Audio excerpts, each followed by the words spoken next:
Back. A quick break. We had to do some other things we wanted to share with you. This time, Mark is going to, well, actually, before that, why don't we just recognize some of our outstanding parents in the community who supported what we were doing. Right. Well, we were, there was Miss Bailey. Yes. And also Miss Caldwell. Yes. And Miss Oates. And Miss Stafford.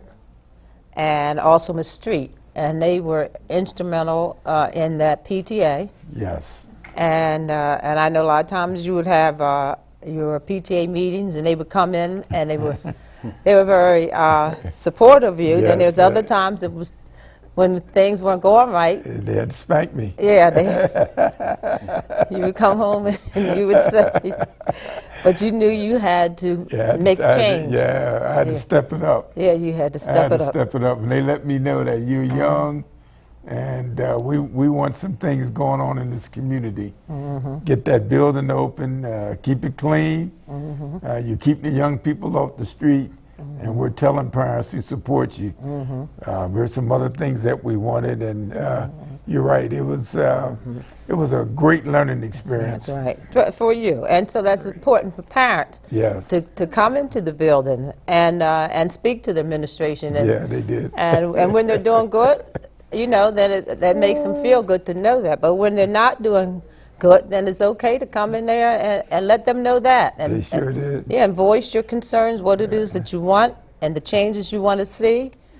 And eventually, you know, when they cool down, they realize. But there was Miss Stafford, Miss Street, Miss Bailey, Miss Caldwell, Miss Oates, Miss Sills. They all were, you know, they got together and got their heads together. They kept you on your P's and Q's. And they would let you know, respect you, but they wanted the best for those children on the east side of Wilmington. And they meant that. Yeah, they meant that. And they would tell me, they just helped me so much. So much. And in your early years of administration. And so when you look at this celebration that you're having, you know, they say Big Springs have little waters. And so you're having this event, and you're recognizing these 100 young people, and some of those little waters that when it were these women and these families who came in and were willing to take time out, and they worked, but they took time out to come to that school and let them know, you know, when you're doing good and when you weren't doing good. Then also they put word in as far as in order to make change. Yes. Right. They were very instrumental in this whole busing in 1978. They were involved with it. They attended all the meetings. The auditorium was packed. Every time Mr. Howell wanted to have a meeting, he utilized Bancroft. So Wendell was very instrumental in speaking to those parents and letting them know what the plan was, how it was going to work, and what they could do to help make it successful. So we owe a lot to them. And you're talking about Black History Month. One of the things I liked about those individuals is that they knew their roots, and they wanted to be better than what they had when they were coming along. And I think that inspired me to make sure I helped the youth. And you know, when we were doing things like, we had quite a few singing groups, and they had some bands. We let them practice at Bancroft. We had the music room, and as long as we would fix it up for the next day. But we just had things going on. I know Miss Anderson, wasn't she one of the teachers? Yes, Lady Anderson, absolutely. And then I can't think of the young man. Yeah, Miss Mayfield was there. She was the teacher. I don't know when you were there. Mr. Wells. Yeah, Mr. Wells, Mr. Nelson. Mr. Nelson. Yeah. Outstanding individuals, and they, you know, we just did so much. You know, and Dr. Jackson, Dr. Earl C. Jackson, he started it off. And from there, we were able to, you know, to branch into other things. And people say, well, you know, if you look at it just from the sports program, we're doing the 100 basketball players, but they were outstanding students too. And a large majority of them went to college. And they did well in high school, and they just didn't get in trouble, but they knew they had a place to go if they want to go and practice. If they were Saturday mornings, they knew they could go and work out, and the parents knew where they were, and they trusted us. They believed in what we were doing, and so I learned from the teachers who were there and from the administration. Dr. Jackson saw something in me, you know, and I think you could be a good principal. You know anything about being a principal, but he believed in that. And that was my start. That's when I met people like Bill Murray, Major Harrison, Jim Hill, Mr. Moloch,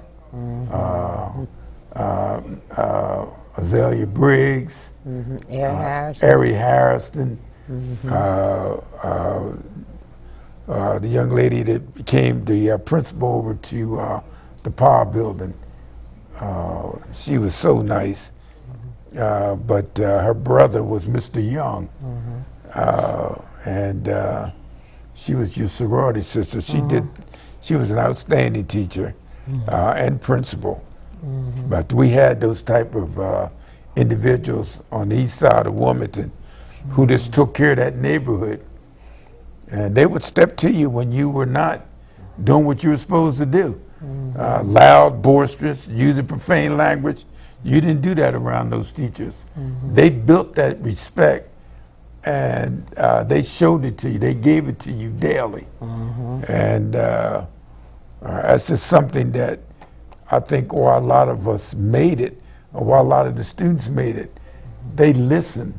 When you become a good listener, and you don't have to worry about, you know, having yourself in the police station or doing some things that were going to get you in trouble. When the teacher told you what to do, not to do those things, you stayed away from it. And you think about it, and you say, you know, Mr. Carmichael, they just love what the students were doing there.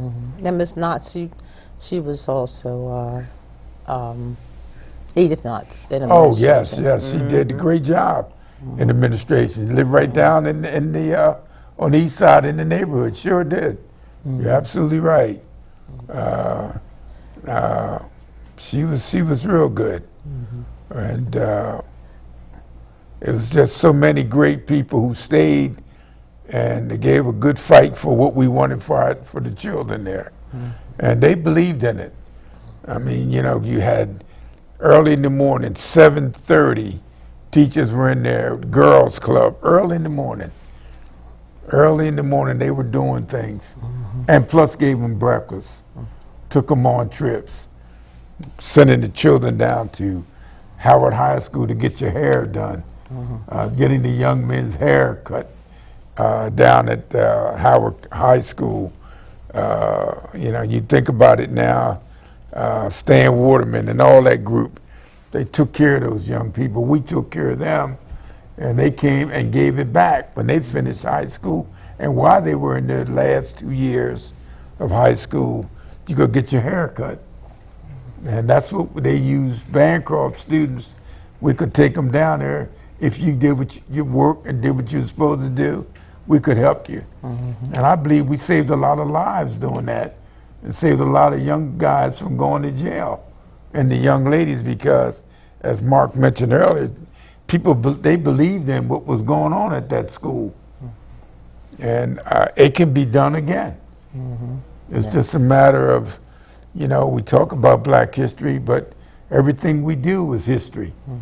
And so, you know, Black history for us is every month. And it should be that way. It's not just February. And we all have a story to tell. You got to come back and give it back to the young people.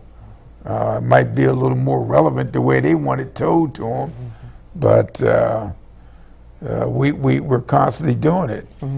Now, I know Mark has, you want to share the list?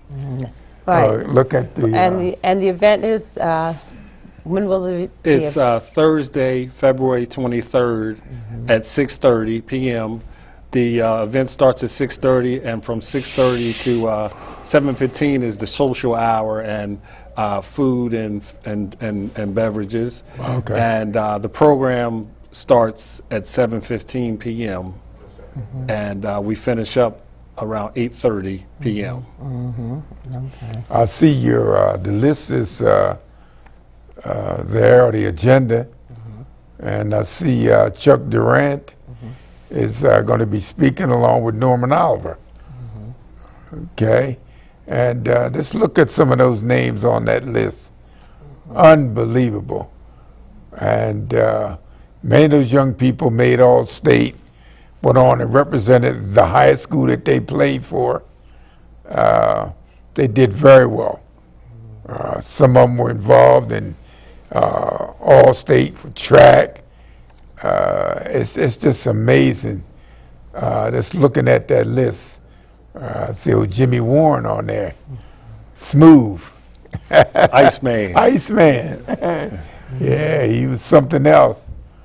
Yeah. And you see the guys that are being honored. Wow, unbelievable. That those who have achieved success, and like you said, it was because of those many teachers in that building. Yes. And the educators and the PTA, all of them coming together to make up that community, a community of success. And these children were able to, that now adults, Yes. were able to benefit. And then also they have a map or a guide as to how to give back, which helps to, again, strengthen other communities. And I think it's important that our young people know this is what the East Side is about. Yes. You know, that's what it was about. It's about young people who had respect for one another and respect for families. Yes. And it was about families respecting families. Yes. And so it was a community, and a community that whose parents were concerned, and they worked with the school to guarantee the success of the child. Yes. And that's the only way it can come about, not by going up and howling and fussing and using words that aren't choice words. That doesn't bring about these successful people. It's when you go up to the school and you work with the school and being willing to be a part of the school community. Yes. Because then your child sees you involved with the school and begins to value education. And that's so important. And then getting young people involved, because if they're not involved in something positive, then the only thing left is something negative. Yes. For them to get in. So here you have an opportunity you provide an opportunity for young people to be involved. And they enjoyed it, so they came back on, like you said, on the weekends. Yes. And you welcome them in during that time period. So these are some of the keys. Often as a parent, you know, when you have children, you're trying to figure out, you know, how can I help my child to be successful? But these are some of the keys that are needed in order to unlock the doors of success. Yes. And it starts with that home, the home being involved in the school, being a part of the school. And if you have any questions, being able to go to the school and to sit down with the administration and discuss what your concern is. And then being willing to come in there and to help out and be a part of it. Yeah, they did. And then getting your young child involved. Yes. And getting them to participate. And making certain that you know what your children are doing, you know, and who they're friends with, and so all of this is important. So Yes. to see this event is, I'm very proud that you decided to, because I know a lot of work went into it, into the planning of it. Yes. Yes. And that you have the Christina School District, and also the City of Wilmington. And Mr. Kelly working along with you. Rashid And Mustafa. Mr. Staffa Wayne Jefferson. and Wayne Wayne Jefferson. Jefferson. Sean Baker. Okay. Yes. Okay, working along with you, which is good, because they realize the importance Yes. of this event and the impact it can have on the community. Right.